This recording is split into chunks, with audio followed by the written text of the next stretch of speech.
Veltar looked at the data screen in front of him. The blue light hurt his large black eyes, but he had to read the mission details. After 300 years of watching different alien species fight, this new job seemed easy. Too easy. The Galactic Council had given him a simple task: go to a planet called Earth, watch the humans fight, write a report about how dangerous they might be. Nothing more, nothing less. Veltar's long fingers moved across the control panel. His gray skin felt cold in the ship's air. He had done this kind of work many times before. Most new species were weak. They fought with simple weapons and gave up quickly when things got hard. The Council would read his report, mark the species as safe, and forget about them. But something felt different about this mission. The briefing had been shorter than usual. The Council members had looked at each other with strange expressions when they talked about humans. One of them had even asked if Veltar wanted a different assignment. He had said no, of course. He was the best observer in the galaxy. The ship's computer showed him pictures of humans. They looked soft and weak. No thick skin like the Kortha warriors, no sharp claws like the Vex hunters, no energy weapons growing from their bodies like the Plasma Lords, just pink or brown skin that looked easy to cut, small teeth that could barely bite through meat, thin arms that looked like they could break easily. Veltar smiled with his thin lips. This would be a quick mission. Watch the humans lose a fight, write the report, go home. Maybe he would be done in just a few days. The computer showed him more information about Earth. The humans had been fighting each other for thousands of years. They used metal weapons that shot small pieces of metal at high speed. Their vehicles were simple machines that moved on wheels or flew with loud engines. Everything about their technology was basic compared to what other species could do. Veltar picked a conflict zone to observe. In a place on Earth, human soldiers led by someone called Commander Deho were defending a city from enemy forces. The enemy had better weapons and more soldiers. It would be perfect to watch how quickly humans gave up when faced with a stronger enemy. He set his ship to invisible mode and flew toward Earth. The planet looked blue and green from space. It had lots of water and plants. Most warlike species came from harsh worlds with little water and no green plants. Another sign that humans would be weak fighters. As his ship got closer to the surface, Veltar could see the human city where the fighting was happening. Smoke rose from burning buildings. Explosions lit up the sky like small suns. The enemy forces had surrounded most of the city. They had bigger vehicles and more advanced weapons. The humans inside the city were trapped. Veltar landed his ship in a forest outside the city. He put on his observation suit that would make him invisible to human eyes and sensors. The suit was heavy and made walking difficult, but it would keep him safe while he watched the battle. He walked toward the city, careful to stay hidden behind trees and rocks. The sound of weapons firing got louder as he got closer. The air smelled like smoke and burning metal. In the distance, he could hear human voices shouting to each other. Veltar found a good spot on a hill where he could see the whole battle. He set up his recording equipment and started documenting what he saw. The enemy forces were attacking from 3 sides. They had tanks that were bigger than the human tanks. Their weapons shot energy beams instead of metal bullets. They had more soldiers, better armor, and flying vehicles that the humans could not match. Any smart species would surrender immediately. Veltar had seen it happen hundreds of times before. When faced with impossible odds, intelligent beings chose to live rather than die in a hopeless fight. It was logical. It made sense. But as Veltar watched through his viewing device, something strange happened. The humans did not surrender. Instead, Commander Deho's voice came over their communication system. Veltar's universal translator turned the human words into sounds he could understand. All units, this is Deho. I know things look bad.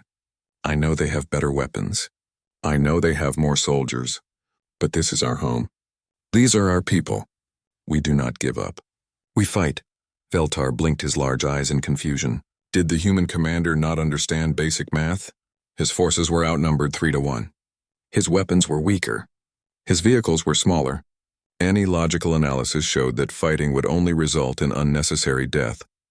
But the human soldiers responded to their commander's words with something Veltar had never heard before in any species. They did not sound afraid.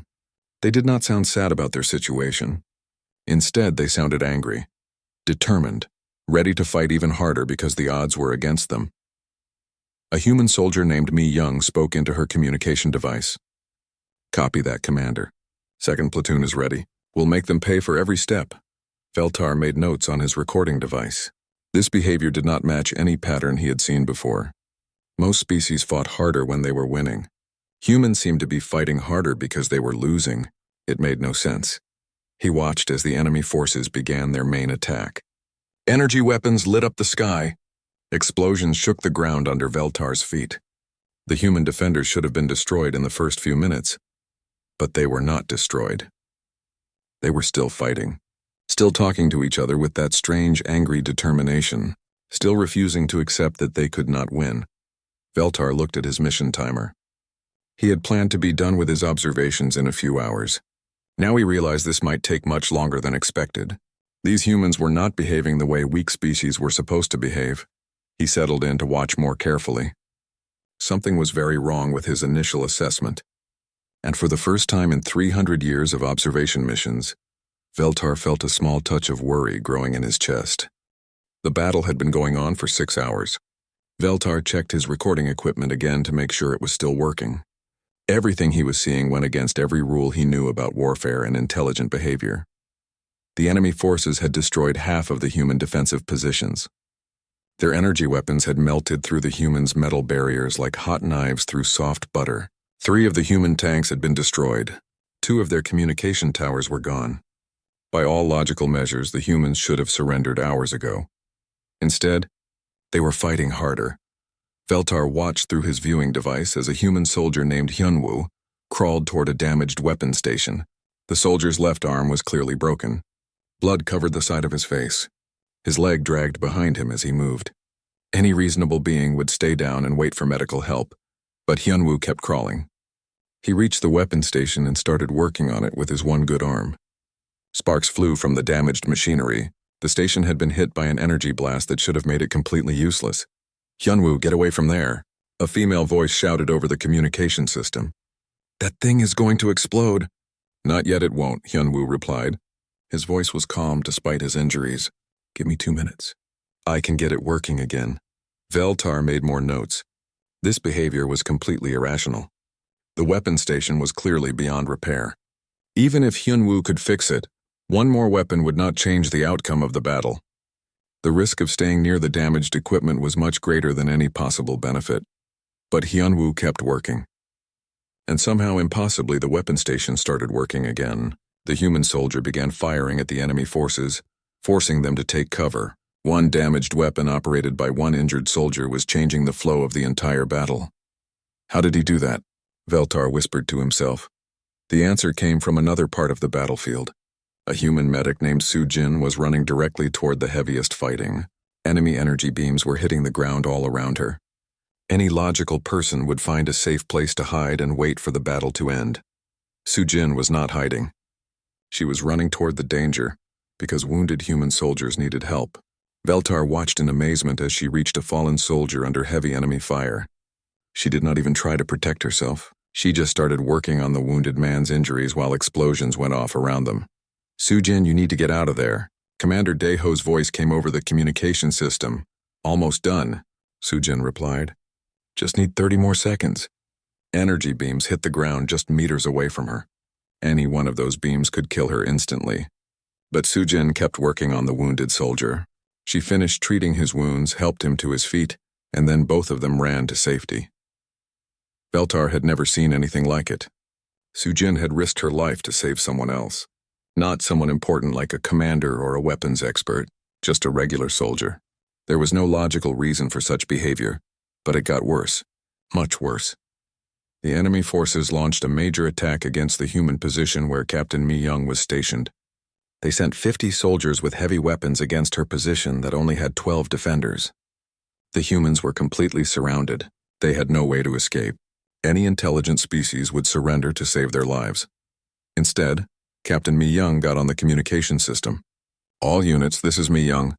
My position is being overrun. I'm going to blow our ammunition storage to take as many of them with us as possible. Tell my family I did my duty." Veltar's large eyes opened wide in shock. Mi-young was going to destroy herself and her soldiers to kill some enemy forces.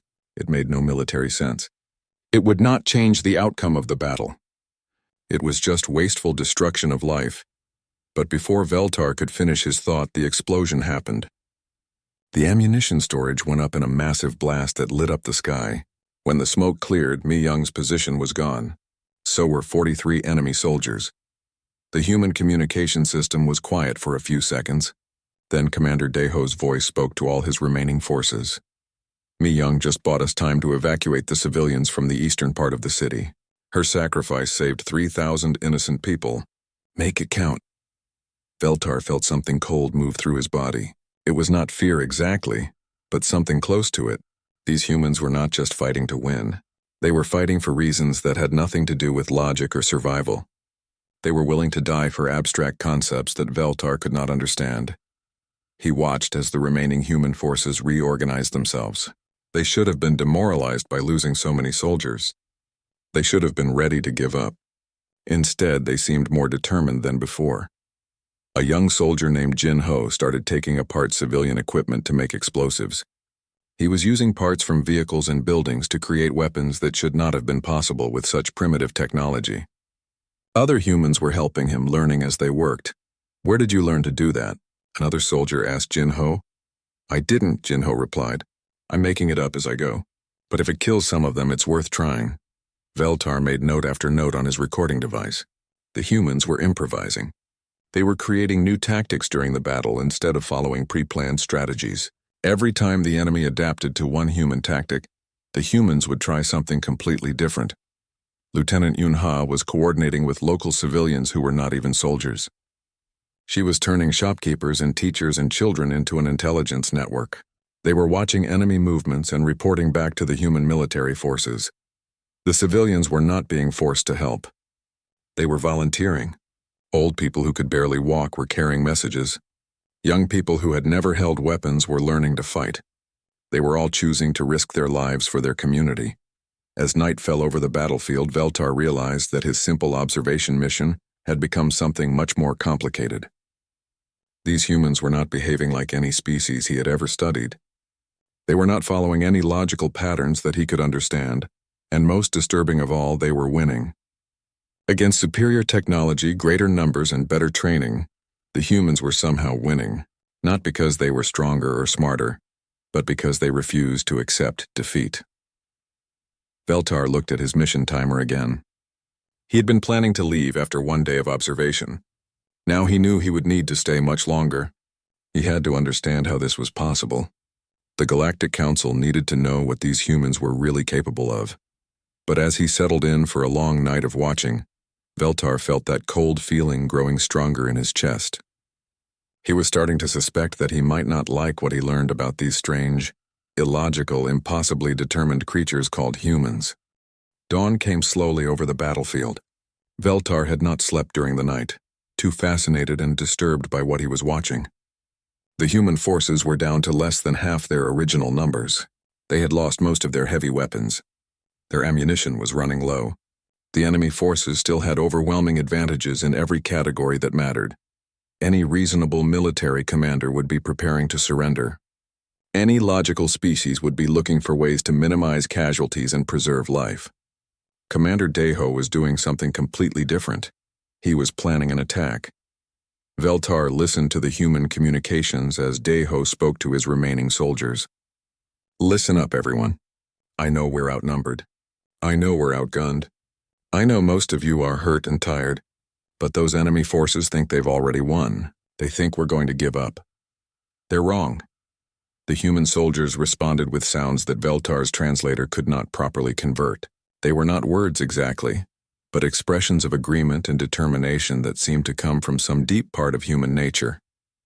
"Sergeant Boram," Commander Daeho continued, "take your squad up the hill on the north side. I know it looks impossible. I know they have heavy weapons positioned up there. But that's exactly why they won't expect us to attack from that direction." Veltar focused his viewing device on Sergeant Boram. She was a small woman with short black hair and a scar across her left cheek. Her uniform was torn and dirty. She looked like she had not slept in days. Any logical being would point out that attacking uphill against fortified positions was military suicide. Instead, Boram smiled. It was not a happy smile, but the kind of smile that predators showed before attacking prey. "Copy that, Commander. My squad loves impossible odds. Makes things more interesting. Veltar felt that cold feeling in his chest grow stronger. These humans were excited about facing impossible odds. They were looking forward to it. Every rule of intelligent behavior said that creatures should avoid danger when possible. Humans seemed to run toward it. Boram gathered her squad of 8 soldiers. They checked their weapons and equipment with the calm efficiency of professionals. Then they started moving toward the hill. Veltar watched them climb over rocks and through damaged buildings, getting closer to the heavily defended enemy position. The enemy forces had 30 soldiers on that hill. They had energy weapons that could cut through human armor like paper. They had defensive barriers and high ground advantage. 8 humans with basic weapons should not have been able to get within 100 meters of that position. But Boram's squad was not attacking like any military force Veltar had ever observed. They were not following standard tactics. Instead, they were doing something that seemed to be pure insanity. They were climbing straight up the steepest part of the hill. No military manual in the galaxy recommended attacking the strongest point of an enemy position. But that was exactly what the humans were doing. Private Jinho was carrying improvised explosives made from civilian equipment. Corporal Nara was dragging a damaged weapon that should not have been working at all. The entire squad was wounded, exhausted, and low on ammunition. They reached the top of the hill before the enemy forces realized what was happening. Jinho's explosives destroyed the main energy weapon position. Nara's impossible weapon cut down 6 enemy soldiers before they could react. Boram and her squad were fighting with a ferocity that Veltar had never seen in any species. But what happened next made Veltar question everything he thought he knew about warfare. The enemy soldiers began to retreat. Not because they were losing militarily, but because they could not understand what they were facing. These humans were supposed to be weak. They were supposed to give up when things got difficult. Instead, they were fighting harder when the situation became more desperate. The enemy commander's voice came over the captured communication channels. These humans are not behaving according to our intelligence reports. Request immediate reinforcements. Something is wrong with our analysis. Veltar made rapid notes on his recording device. The enemy forces were psychologically disturbed by human behavior. They had superior technology and numbers, but they were becoming afraid of creatures that should have been easy to defeat. Meanwhile, Lieutenant Unha was coordinating a complex operation in the eastern part of the city. She had organized the civilian population into a resistance network that was providing intelligence and support to the military forces. Children were carrying messages between units. Elderly citizens were watching enemy movements from hidden positions. Shopkeepers were providing supplies and equipment, but they were not just helping the soldiers. They were becoming soldiers themselves. Veltar watched an old man named Kang Ho teach a group of teenagers how to disable enemy vehicles using simple tools. A woman named Hyejin was organizing other civilians to create obstacles and traps throughout the city streets. They were turning their own homes into a fortress. The most disturbing part was that none of these civilians were being forced to fight. They were choosing to fight. They were risking their lives to protect people they had never met. They were fighting for abstract concepts like freedom and home that offered no immediate personal benefit. Private Jinho was working with local mechanics to modify civilian vehicles into weapons. They were attaching armor made from construction materials and mounting improvised weapons on delivery trucks. In just a few hours, they had created a fleet of fighting vehicles from garbage and spare parts. This should not work, one of the mechanics said as they tested their creations. Probably not, Jinho agreed. But if it kills some enemy soldiers before it breaks, that's good enough for me. The vehicles worked. Not well, and not for long, but well enough to surprise the enemy forces and disrupt their planned attack routes. The humans were turning their technological disadvantages into advantages through pure creativity and willingness to take risks. As the day progressed, Veltar began to see a pattern that made his scientific mind reel with confusion. The humans were not just adapting to enemy tactics. They were evolving their fighting methods in real time. Every setback led to new innovations. Every loss led to greater determination. Commander Daeho's voice came over the communication system again. All units, this is your commander. I want everyone to understand something. We're not just fighting for this city. We're fighting to show these invaders what humans are capable of. We're fighting to prove that there are some things worth dying for. And if we have to die today, we're going to make sure they remember us forever." The human soldiers responded with that same untranslatable sound of agreement. But now Veltar was beginning to understand what it meant. It was not just agreement. It was a promise. A commitment to something greater than individual survival.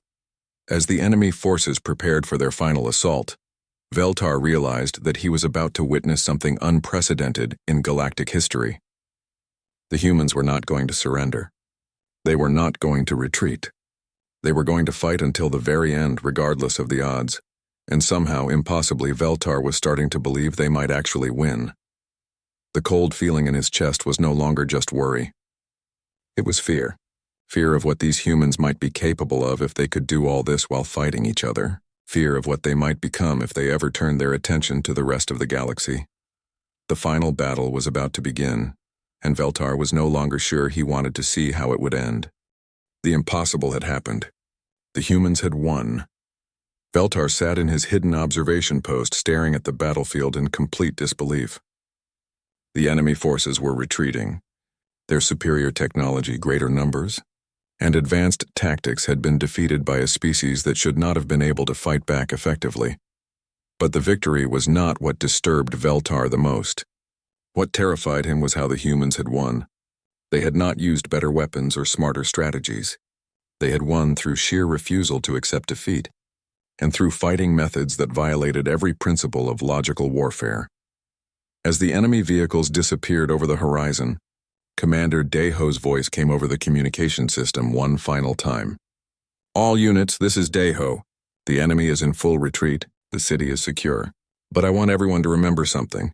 We did not win this battle because we were stronger or better equipped. We won because we were fighting for something worth dying for." Veltar needed to understand what that something was.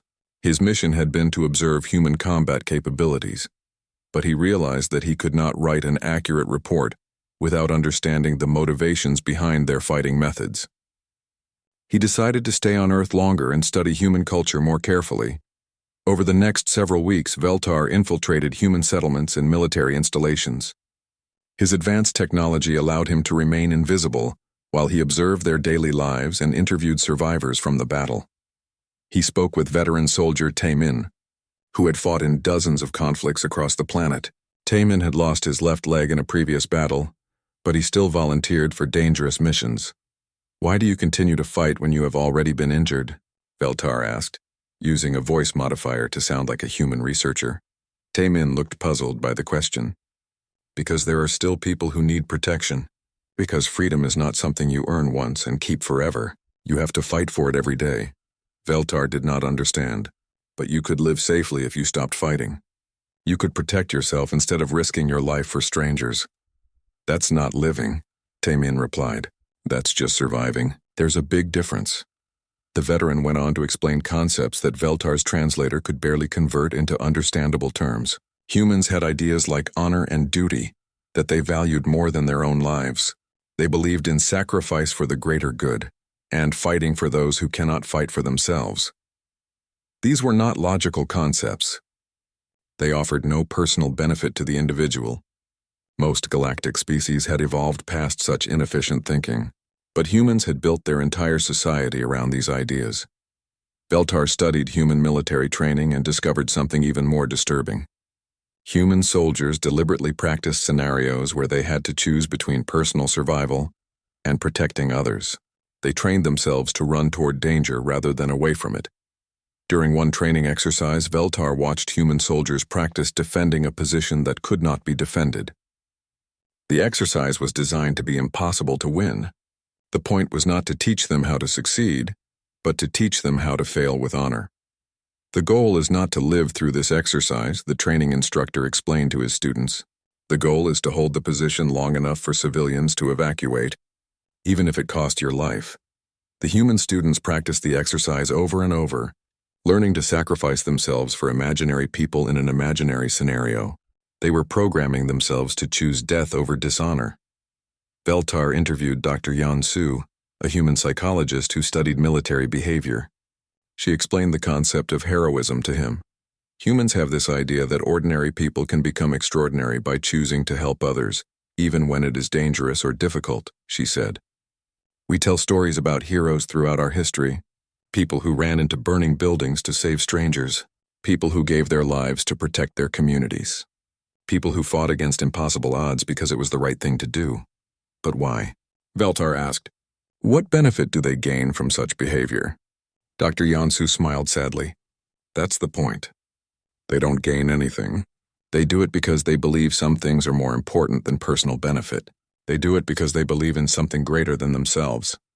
She showed Veltar recordings of human history, thousands of years of examples where individual humans had sacrificed everything to protect others, soldiers throwing themselves on explosives to save their comrades, civilians hiding refugees at the risk of their own lives, scientists sharing discoveries that could help humanity even when it meant giving up personal wealth and fame. Your species fights for survival, Dr. Yansu explained. We fight for meaning. We fight for principles. We fight for the idea that some things are worth dying for. Veltar began to understand the terrifying truth about humans. They did not just fight to win battles. They fought to prove that their values were stronger than death itself. They turned every conflict into a moral test, forcing their enemies to question not just whether they could win, but whether they deserved to win. But the most disturbing discovery came when Veltar learned about the nature of the conflict he had observed. He had assumed he was watching humans fight against an alien species. The truth was much worse. The enemy forces had been other humans. Commander Daeho and his soldiers had not been fighting aliens with superior technology. They had been fighting other humans who happened to have better equipment and more soldiers. The species that had terrified Veltar with their combat capabilities regularly waged war against themselves. This meant that human military evolution never stopped. They were constantly testing new tactics, new technologies, and new psychological approaches against opponents who understood their strengths and weaknesses. Every human conflict pushed the entire species to become more effective fighters. Other galactic species fought external enemies occasionally, and then returned to peaceful development. Humans fought constantly, continuously improving their ability to wage war while simultaneously developing powerful, moral codes about when and why war should be fought. They were a species that had weaponized their own conscience. Veltar realized that his observations had only shown him a small sample of human capabilities. The battle for the city had been a minor conflict by human standards. If such a small engagement could demonstrate such terrifying determination and innovation, what would humans be capable of in a major war? More importantly, what would they be capable of if they ever united as a single species instead of fighting each other? As Veltar prepared to return to the Galactic Council, he knew that his report would change everything. Humans were not just another species to be catalogued and forgotten. They were something unprecedented in galactic history. They were a species that could make other species question the very foundations of civilized behavior. They could turn warfare from a logical activity into a moral crusade. They could inspire others to fight harder simply by demonstrating their own willingness to sacrifice everything for abstract principles. Veltar was beginning to understand why the council members had looked at each other strangely when they gave him this assignment. They had suspected what he might find, but even they could not have predicted how deeply his discoveries would shake the foundations of galactic civilization. The humans were coming to the stars, and when they arrived, they would bring their impossible moral courage, their innovative fighting methods, and their complete refusal to accept defeat. The galaxy was not ready for them. The Galactic Council chamber fell completely silent as Veltar finished presenting his findings. The massive circular room, which usually echoed with the discussions of hundreds of different species, was quieter than Veltar had ever experienced in his 3 centuries of service. Council Chairman Zephyric, a towering member of the ancient stellar dynasty, was the first to speak. Observer Veltar, please confirm your classification recommendation for the human species. Veltar's hands trembled slightly as he accessed his final report. Honorable Council, I cannot classify humans as a Category C species as originally planned. In fact, I cannot classify them using our existing system at all. Murmurs of confusion rippled through the chamber. Several council members leaned forward in their seats. The classification system had been used successfully for over 10,000 years. Every known intelligent species fits somewhere within its categories. Explain, Chairman Zephyric commanded. Veltar activated the holographic display system. Images from the battlefield appeared in the center of the chamber. The humans possess combat capabilities that do not correlate with their technological level or physical attributes. They demonstrate psychological and tactical innovations that suggest they may be the most dangerous species the galaxy has ever encountered. The hologram showed Commander Deho leading his final assault, wounded and outnumbered, but still inspiring his soldiers to fight harder.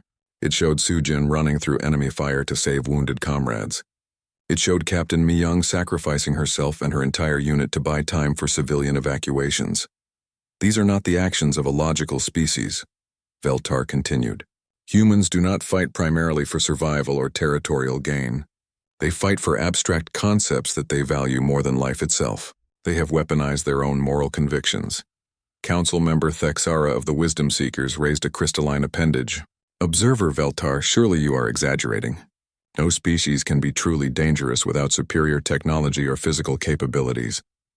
That is what I believed before this mission, Veltar replied. I was wrong. Watch this. The hologram changed to show human military training exercises. Council members watched in growing alarm as human soldiers practiced scenarios designed to teach them to sacrifice their lives for others. They saw humans deliberately putting themselves in impossible situations to build character. They watched humans create fictional moral dilemmas and consistently choose the welfare of others over personal survival. They trained themselves to ignore self-preservation instincts, Veltar explained. They program their own minds to value abstract principles above logical decision-making. In combat, this makes them completely unpredictable and extremely difficult to defeat. The hologram showed more footage from the battlefield.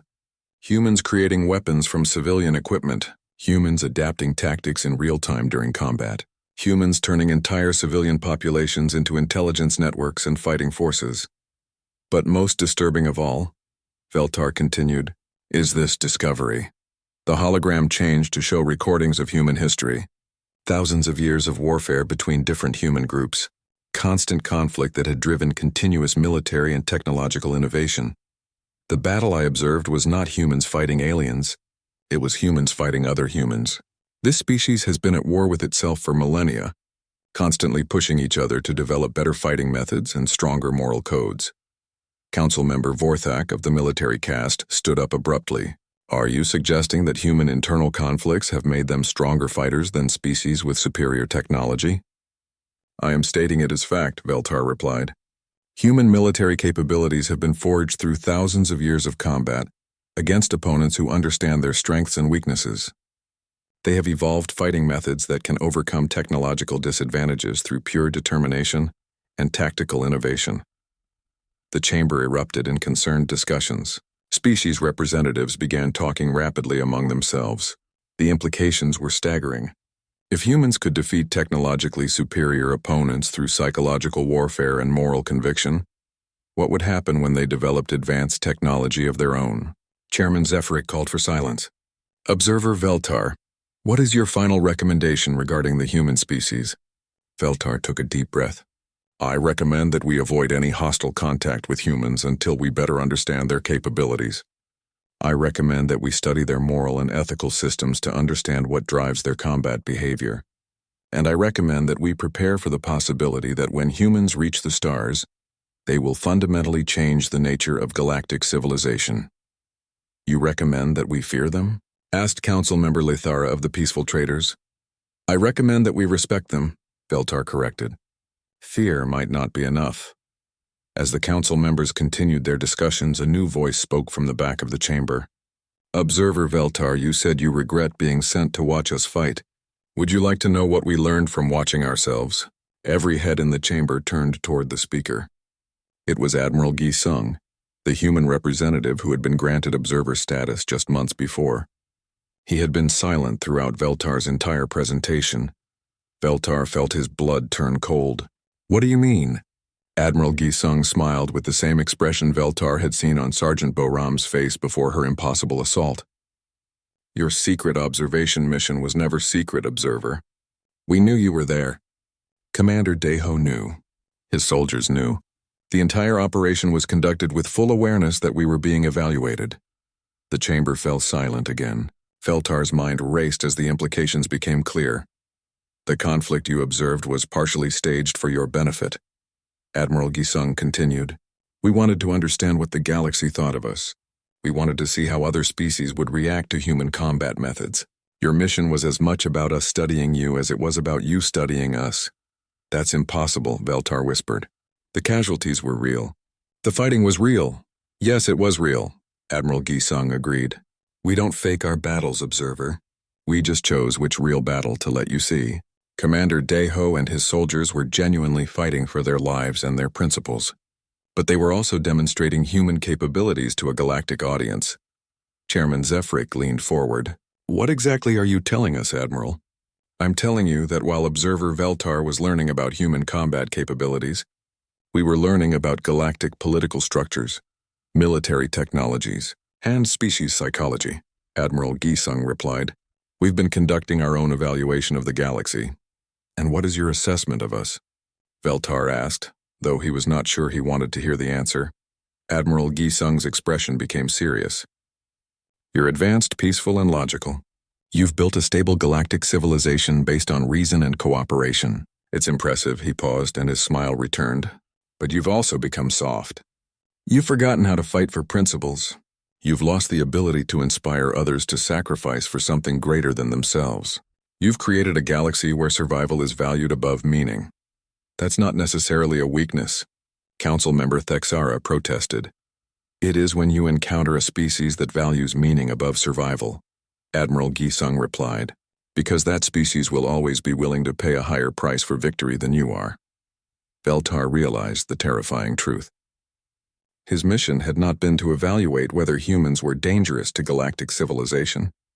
It had been a test to see whether galactic civilization was strong enough to survive contact with humanity, and they had failed the test. Observer Veltar, Admiral Gisung said, you mentioned in your report that you regret being sent to watch us fight, but I think you're going to regret something else much more. What? Veltar asked. You're going to regret that we were watching you too. As the chamber erupted in alarmed discussions, Veltar understood that his mission had changed everything, but not in the way he had expected. The galaxy was about to be introduced to a species that could make them question not just their military capabilities, but their entire philosophy of existence. The humans were already among them, and they had been studying galactic civilization with the same careful attention that Veltar had used to study them. The age of peaceful galactic cooperation was about to end. The age of humanity was about to begin, and Veltar realized that his greatest regret was not that he had been sent to observe humans fight. His greatest regret was that he had given them the chance to observe the galaxy's weaknesses in return.